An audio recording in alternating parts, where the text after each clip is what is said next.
filigreed brass, domes starred like our spirits, shining like them with the prisoned radiance of electric hearts.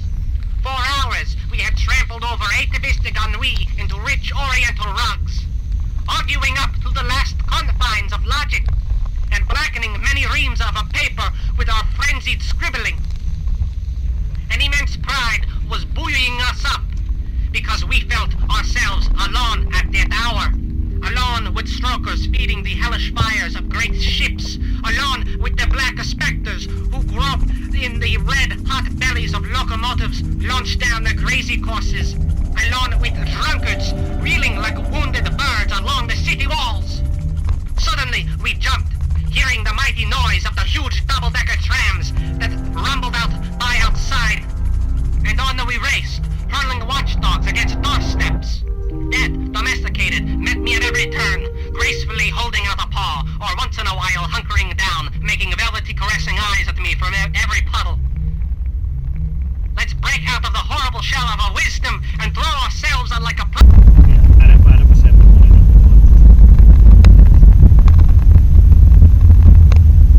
Not in desperation, but only to replenish the deep wells of the absurd. La letteratura esaltò fino ad oggi l'immobilità pensosa, l'estasi, il sonno. Noi vogliamo esaltare il movimento aggressivo, l'insonnia febbrile, il passo di corsa, il salto mortale, lo schiaffo e il pugno. Noi affermiamo che la magnificenza del mondo sia arricchita di una bellezza nuova, la bellezza della velocità. Non v'è bellezza se non nella lotta. Nessuna opera che non abbia un carattere aggressivo può essere un capolavoro. Noi siamo sul promontorio estremo dei secoli. Perché dovremmo guardarci alle spalle se dobbiamo sfondare le porte misteriose dell'impossibile? Il tempo e lo spazio morirono ieri. Noi viviamo già nell'assoluto, perché abbiamo già creato l'eterna velocità onnipresente. Noi vogliamo distruggere i musei, le biblioteche, le accademie di ogni specie e combattere contro il moralismo, il femminismo e contro ogni viltà opportunistica o utilitaria. Noi canteremo le grandi folle agitate dal lavoro, canteremo il vibrante fervore notturno degli arsenali e dei cantieri incendiati da violente luci elettriche. I ponti simili a ginnasti giganti che scavalcano i fiumi, balenanti con un luccichio di coltelli. È dall'Italia che noi lanciamo per il mondo questo nostro manifesto di violenza travolgente, incendiaria, col quale fondiamo oggi il futurismo. Perché vogliamo liberare questo paese dalla sua fetida cancrena di professori, di archeologi, di ciceroni, di antiquari. I più anziani tra noi hanno 30 anni. Ci rimane dunque almeno un decennio per compiere l'opera nostra. Quando avremo 40 anni, altri uomini più giovani e più validi di noi ci gettino pure nel cestino, come manoscritti inutili. Noi lo desideriamo.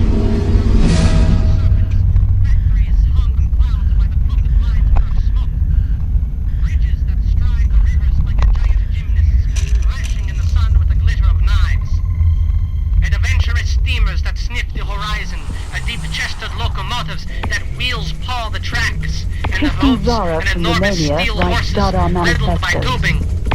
I write a manifesto and I want nothing. Yet I say certain things, and in principle I'm against manifesto, as I'm also against principles.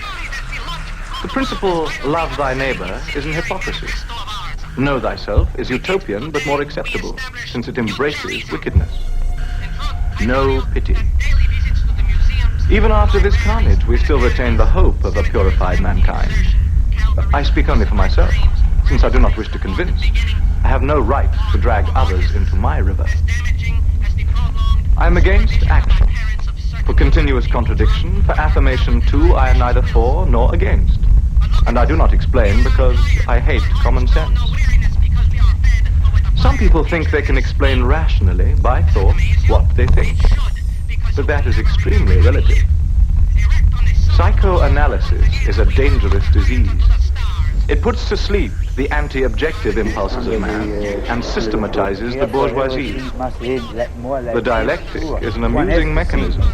which guides us in a banal kind of a way to the opinions we have in the first place. To make a Dadaist poem, take a newspaper, take a pair of scissors. Choose an article as long as you are planning to make your poem. Cut out the article. Then cut out each of the words that make up the article and place it in a bag. There's no possibility to put it in environments.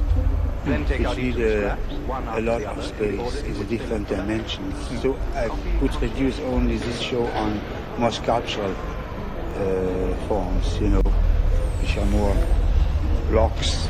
I can only display things which were in crates and get ready with this structure. There should be perhaps a better situation for such a piece to receive it. Like it is normal in life, it's very difficult to find an ideal place for an apple tree, for instance, you know. That's almost impossible. At last you put the apple tree somewhere, and then it's dead.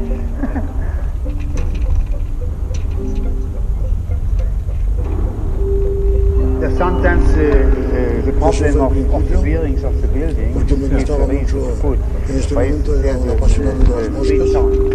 las moscas limpias, las moscas que se pasan por la cara de los muros, de eso es muy repugnante en los hoteles, posible.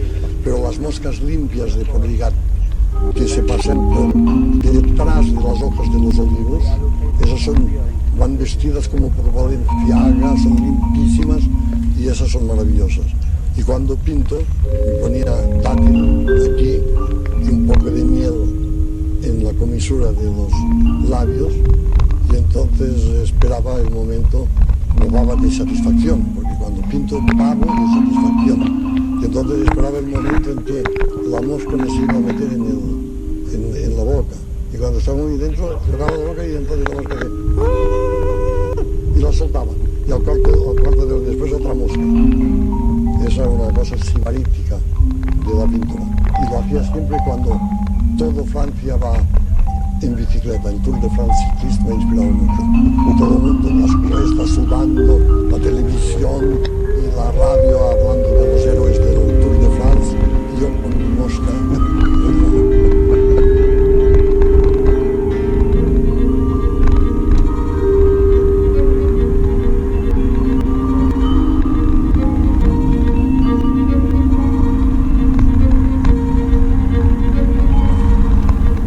I want to talk a little bit, we talked a lot about sound, voice, song, that emanation. But again, we live in a very visual world with image. Yes, I'm a very visual director, but I'm not visual in the sense that I don't choose images as much as I do. The most visual medium is the radio. There's nothing more visual than when you're sitting in a car and the radio's playing. So I'm visual in that sense, that I think you have to trigger images in the audience's spectateurs. They have to see stuff. So sometimes you need a sound to trigger that image, sometimes you need a word, sometimes you need another image, you need an object, you need a movement, you need a gesture. That's the beautiful poetics of theatre. It's just a bunch of ways of triggering images that come with emotional. So a lot of people often after my shows say, I love that thing. That's not in the show. Then you understand that, oh, they were well, a bit like when you were discussing about the exit scene in 7 Streams where there's an assisted suicide. Yeah. People hear dialogue. So that's what I mean is that you can. It's what goes on in the. You can't control what people will see. You can never control that. I compare it to the big gym fitness center trend that we've seen flourishing the past 20 years. That comes from the fact that people now are not using their bodies anymore, right?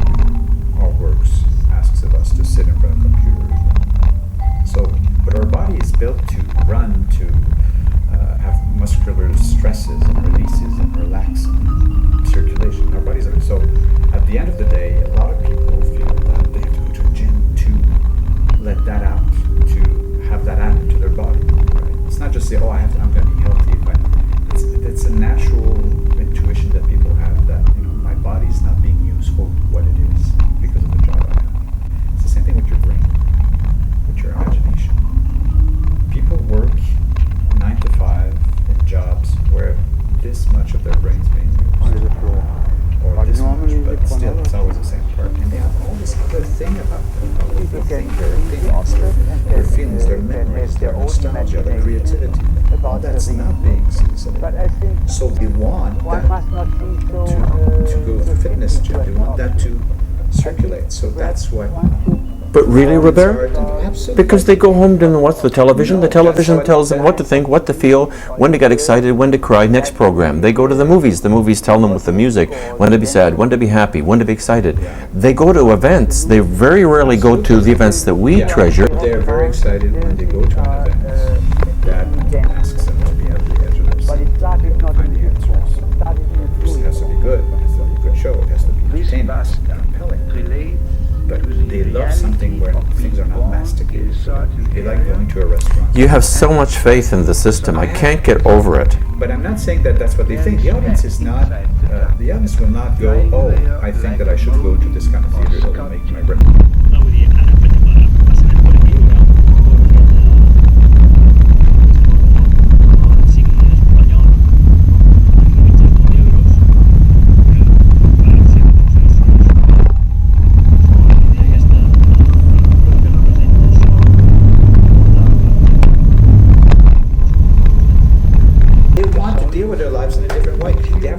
But what, why can I go and get and help me out and make me more creative? You know, the artistic director says, my audience come to the theater to forget their lives. They want to be entertained. Don't give me that heavy stuff. That's what the artistic directors and publicists people think.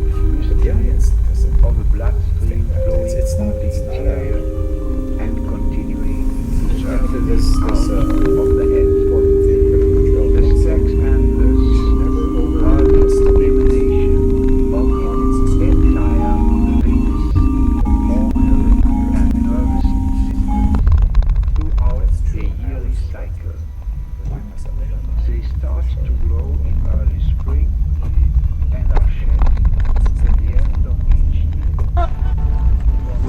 hear what we call music, it seems to me that someone is talking, and talking about his feelings or about his ideas of relationships. But when I hear traffic, the sound of traffic here on 6th Avenue, for instance, I don't have the feeling that anyone is talking.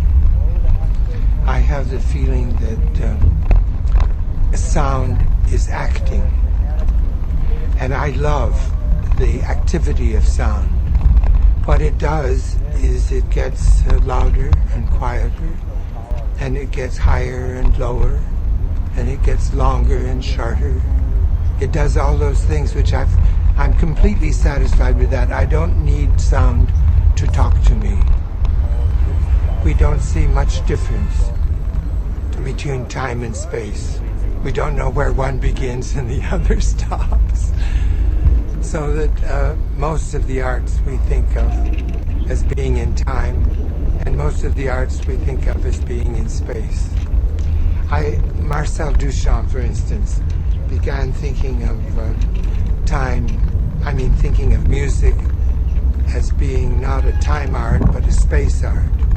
And he made a piece called Sculpture Musicale, which means different sounds coming from different places and lasting, producing a sculpture which is sonorous and which remains. People expect listening to be more than listening. And so sometimes they speak of inner listening, or the meaning of sound. When I talk about music, it finally comes to people's minds that I'm talking about sound that doesn't mean anything, that is not inner, but is just outer. And they say, these people who understand that finally say, you mean it's just sounds? Thinking that for something to just be a sound is to be useless. Whereas I love sounds just as they are. And I have no need for them to be anything more than what they are. I don't want them to be psychological. I don't want a sound to pretend that it's a bucket, or that it's a president, or that it's in love with another sound. I just want it to be a sound. And I'm not so stupid either.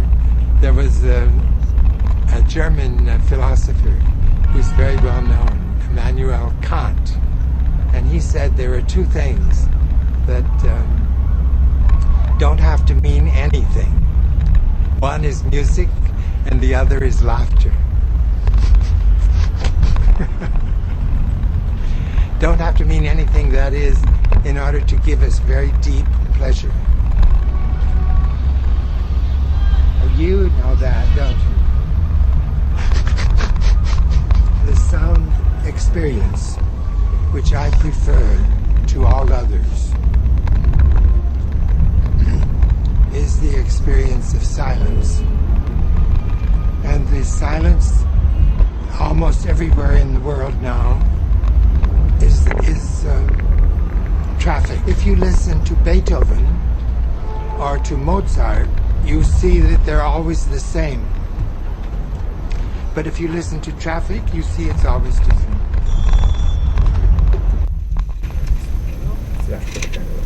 So that was a good place for us to meet because they had never done martial arts and that, so we met that round first and then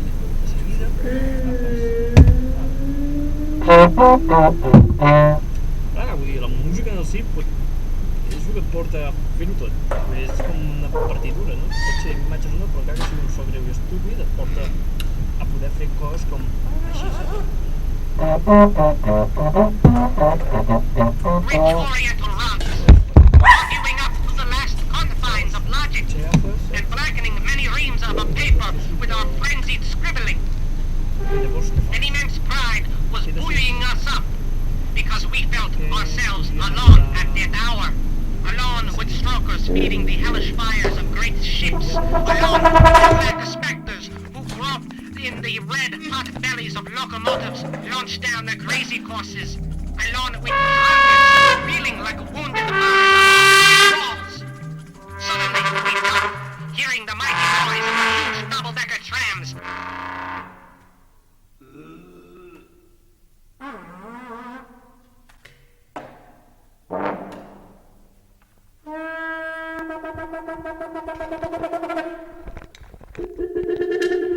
Per tirar-me floretes, tampoc, no? Però, en els fons, vull dir, podem fer qualsevol història i, no sé, intentem...